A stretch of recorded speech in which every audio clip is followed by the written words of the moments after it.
Hi friends! I've been meaning to update you for a while now on the latest vlogging camera setup that I've been using for the last 2 or 3 van vlogs here on AMaeTV. So I'm going to walk you through it, each part of it, and how it all works together. And because I think it'll be relatable to a lot of vloggers out there, I'm going to dive into my mental thought process behind choosing this camera, because it was quite the mental gymnastics given the options available at the moment. And if you're looking for an awesome and affordable system to create your travel vlogs, maybe this video will help you clarify some of your thoughts and come to a decision as well. Finally, I'm going to explain where I've been these last 4 weeks or so, in case you are interested in my personal affairs and have not recently seen my Instagram account, which tends to tell all. If you don't know me, my name's Alicia and this is AMaeTV, where I create travel videos and discuss how to create them. So let's get started. So this is the Canon M50. It is Canon's latest consumer-level mirrorless camera. In general, mirrorless cameras are the smaller, more modern versions of the bigger DSLR cameras, because they do not have that flippy mirror inside. They would normally bounce light from the lens to the camera's sensor. They are much more compact. Are they as good as DSLR cameras? Well, probably not quite yet right now, but they are well on their way. This is wonderful for travel vloggers, because when you are lugging luggage around, the need to downsize your camera gear is very, very real. Most of the time, in addition to my vlogging cameras, I also wanted to bring my drone, some GoPros, some tripods, and other random accessories. So bringing even one less camera is great. Now, my goal with the mirrorless camera was to replace this 2-camera system that I've been using for many, many years. I've always owned some model of the Canon Rebel series of DSLRs, starting when I was a college photography major, all the way into when I started vlogging. They're terrible for vlogging, by the way. Now, this model is a bit lighter than its older cousin, the 80D, but it's still heavy and tough to lug around with all of its accessories. So for so many events and travel situations, I would still find myself just saying, I'm gonna leave the big camera at home. I actually did try one of Canon's earliest mirrorless cameras, the M5, but it had terrible autofocus and I mostly hated it. I actually left it in a cab in Las Vegas and I was kind of glad. And then I fell in love, like many other vloggers, with the Canon G7X, which is a fantastic high-end point-and-shoot camera with a 1.8 aperture lens that lets in tons of light and just creates a fantastic image. It's got the best little flip-up screen. It's so easy to use. You can throw it in your pocket or purse, and you could just take it anywhere. I've made a handful of videos on this camera. If you'd like to learn more about the G7X, check them out. It truly is a legend. So the plan has been to use my DSLR for sit-down videos at home or for when I needed some more of the professional features or to switch out lenses, and then just stick to the Canon G7X for basic run-around vlogging. However, sadly, on my travels, I would still tend to leave the DSLR at home. I look at all my luggage at the last minute and just go, I guess I can live without it. So I would just bring the G7X. In fact, my entire Philippines vlog series is shot solely on the G7X and some specialty B-roll cameras. But I realized I was really missing all the things I loved about shooting with the DSLR, like using fun, super large aperture lenses for beautiful bokeh-filled B-roll, or this awesome zoom action in vlogs that you can really only get with a lens camera. So I decided it's time to split the difference between the 2 cameras, and now that technology has improved a little bit more, to try again with the mirrorless. Now, in the world of mirrorless cameras, there really are only 2 options, Sony and Canon. I could do a whole video on the debate between the 2, but I won't. Let's just say that Sony has half the features, Canon has the other half, and there really is no perfect mirrorless camera right now. Give me a thumbs up if you're waiting for that day too. Many people strongly believe that Sony is in the lead with the technical capabilities that they're able to pack into their Alpha series of cameras, and that's probably true. However, wait for it, these Sony cameras do not have a flip-out screen at all. I mean, they do like a little one, but you can't see yourself as you're setting up a vlogging shot. I tried so hard to get over it and to think that, oh, you don't really need the flip out screen. But to me, it just feels like setting up a shot with your eyes closed. I mean, if you can never see what's behind you, you can't point at anything, you can't see how the lighting looks, or maybe the lighting looks a little bit better if you're shooting this way. All of this information you're getting from your flip out screen. And the other thing about the Sony cameras is that they just aren't Canon cameras. I've always been a Canon girl, and there's just something so much more beautiful about the images and the color that you get from a Canon camera. A lot of consumers and experts agree on this. I even decided to try it out myself. I took an SD card into Best Buy, popped it into some of the Sonys, popped it into the Canons under the terrible fluorescent lighting, took the footage home, color graded it, and still, I 100% agreed that the Canon footage looked better. It felt like home to me. Now, I could get into the features of the full-frame mirrorless cameras versus the crop sensors. Obviously, the Canon EOS R is interesting to me, but that's a whole nother video. And I will say that this decision wasn't even about money. I would have spent the $2,700 for the Sony a7R III if I thought that it was the perfect camera that solved all my vlogging needs, but it really didn't. So for me, the M50 was the decision I made for now. So the Canon M50, I am filming on it right now. I thought that rather than waving the camera around, I should film on it so you could see the image. This camera contains Canon's APS-C crop sensor, the exact same one as the 80D. It also has Canon's dual pixel autofocus, which is famously fantastic and actually something that the Rebel line of cameras do not have. Of course, it has the beautiful flip out screen, which is fantastic for vlogging. And I shouldn't even have to mention that it has the full touch screen back. I only say this because there are still some Sony cameras that do not. The kit lens is a 15 to 45 millimeter with a 3.5 aperture, which is actually pretty decent. The 15 millimeter is actually great, and then it gives you a little bit of a wider shot than the 18 millimeter kit lens that you get with a DSLR. And if you're not into kit lenses at all, there are some great M mount lenses that you can pair with this camera. The M mount lenses are going to keep the camera small, and they're actually also very affordable. However, if you do want to pair your Canon EF mount lenses to this camera, there's an awesome adapter that will let you do that, and I will cover that a little bit later. As always, I will put all the links to this gear in the video description below and on the blog post at AMaeTV, so you can check out the prices and see what might work for you. As an Amazon affiliate, I do receive a small commission from anything you buy via my links. I greatly appreciate you using them. It does support the channel. It also helps me buy more gear that I can talk about and share with you guys, help you learn about the things you want to learn about before you buy it. Please leave a comment below if you do make a purchase and let me know, or if you have any questions about any of this gear. I will try my best to answer all of your questions. So moving on to the rest of the vlogging setup. This is the Joby Gorillapod 3K kit. This is by far the best Gorillapod I've ever owned. It really made me realize how crappy the other Gorillapod I had actually was. I don't even know if that was a brand name Gorillapod, but Joby makes the good ones, and this one comes with an awesome ball head, which is perfect for video, so you can do these pans, smooth movements. It's got this convenient tripod mount, which detaches very easily, so you can pop it on and off. I used to actually screw the Gorillapod on and off the camera, which was annoying. It holds devices weighing up to 3 kilograms, which is 6.6 pounds.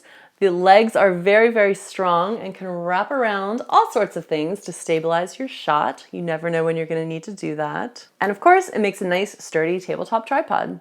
Now for shooting vlog style, this actually adds 2 things. One is enhanced image stabilization. So if you're holding a camera by a pole, it's naturally going to be more stabilized than if you're holding it directly with your hands. Another is that if you curve it a little bit and hold it by the end of the pole, you're going to get a little bit of a wider shot, which is another good thing to have when you need it. Gorillapods are great to pair with any camera, and they do make smaller models. If you want one for a point and shoot, there's one sized for that, and if you want one for a GoPro, there's a little one sized for that. Now, one of the great things about the Canon M50, especially if you're coming from using a Canon G7X, is the external audio input and the cold shoe mount to hold a mic. This is the Rode VideoMic Go with integrated shock mount. It's a directional microphone that will pick up much better sound than the camera's internal audio. It's a popular thing to pair with this camera and is actually sold with the M50 as Canon's video creator kit, so I'll definitely link to that. It's a great, great deal. And now a sound test. Ready for the audio test? Say mama. Dada.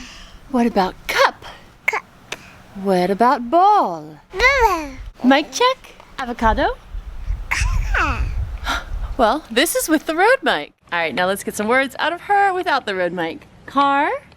Car. Mama? Mama. Baby?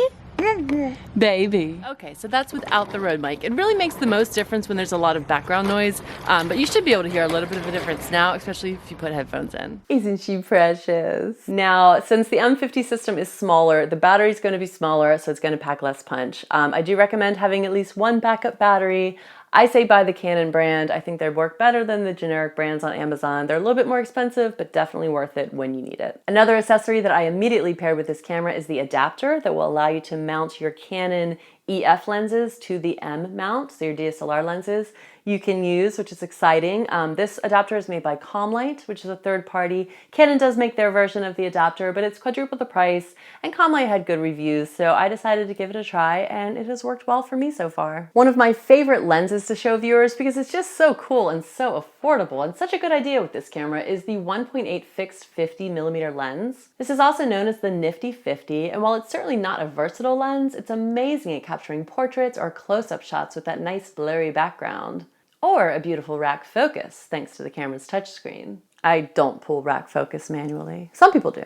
Anyway, this lens is very artsy and fun. I will say that image stabilization can be a little bit tricky with this lens, so you're going to want to be careful and probably just use small bits of it for B-roll. That being said, I think vlogs can be greatly enhanced by adding in these little bits just to add variety to your shots. Now, I do have one more product I'd like to share with you because it's this awesome all-in-one thing that can be really interesting for eliminating some of the gear that you have if you're travel vlogging. This is for if you have a Canon DSLR and you have two DSLR batteries that you want to charge. You can charge them both in this box. It's also a storage box, so it's splash resistant. It's not waterproof, but it's going to keep all of your stuff safe. And it also has two SD card slots. So it's going to eliminate the need for an SD card reader, eliminate the need for a battery charger, and it's going to keep everything together. So it'll eliminate the need for the pouches in your camera bag that would normally hold this stuff. This video is sponsored in part by Telesin. They are the company that made the really awesome dome lens that I made the videos about last summer. And now that they've created this, they really wanted me to share it with you. I think it's a little bit hard to understand at first, understand the value of it and why, you would have it. But once you realize that you're eliminating the need to bring other things, oh my gosh, like that is such a win for travel vloggers. So I was excited to share this product with you. Check it out in the link below and let me know what you think of it. I do hope they make one in the future for Canon's mirrorless batteries because I think it would be a great thing to pair with the M50. It's super cute too. They make one in blue too. Now I'm definitely going to talk more on this channel about the Canon M50 and how to get the most from it, but I would also like to hear what you guys would most like to know about it. I also get a lot of requests for more information about the Canon G7X, so feel free to leave me a comment as well if you would like to learn more about that camera or maybe the differences between the two cameras. I don't know. Just let me know what you would like to know. So that's all I have for the vlogging setup for now. I'm continuing to test everything and I will definitely update you on my thoughts. If you're looking to become a better travel vlogger and you haven't yet downloaded the PDF I created for you titled Top Travel Vlogging Tips, then you can do so in the link below. And also, since you're here with me at the end of this video, it kind of proves that you're into this travel vlogging stuff. So I would love for you to join me on my Facebook group called Travel Film Friends.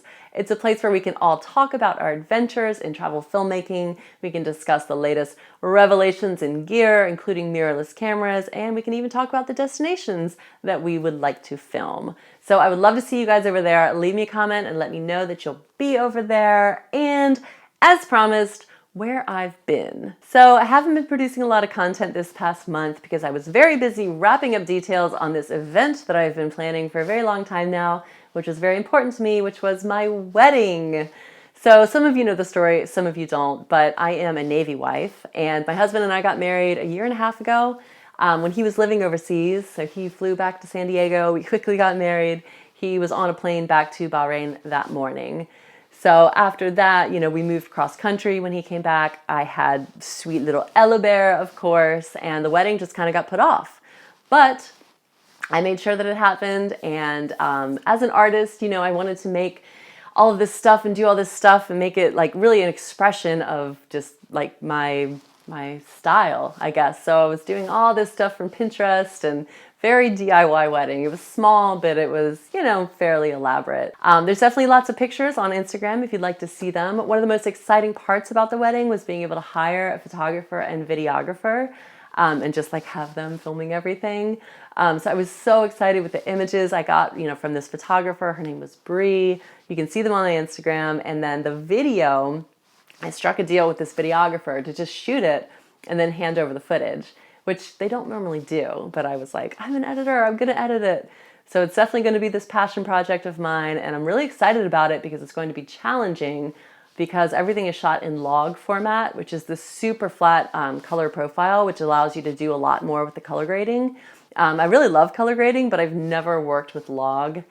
So I'm going to be doing that, and hopefully I'll be able to share some of that information with you guys, like as I learn it. If you're interested in it, definitely I'll be talking about that in Travel Film Friends. So thanks for your patience on that. Might share some of that in the future, maybe not. Instagram is really always the place to see that kind of stuff. And I hope you liked learning about the Canon M50. Leave me all sorts of comments below. Any thoughts about any of these topics? I'd love to hear it all. I'm Alicia, and I will see you guys next time. Bye! Bye-bye! Bye-bye. Bye-bye! What are you doing? Are you in front of the camera with Mom? Time's up. Let's go. Leroy Chica. She's giving us her words.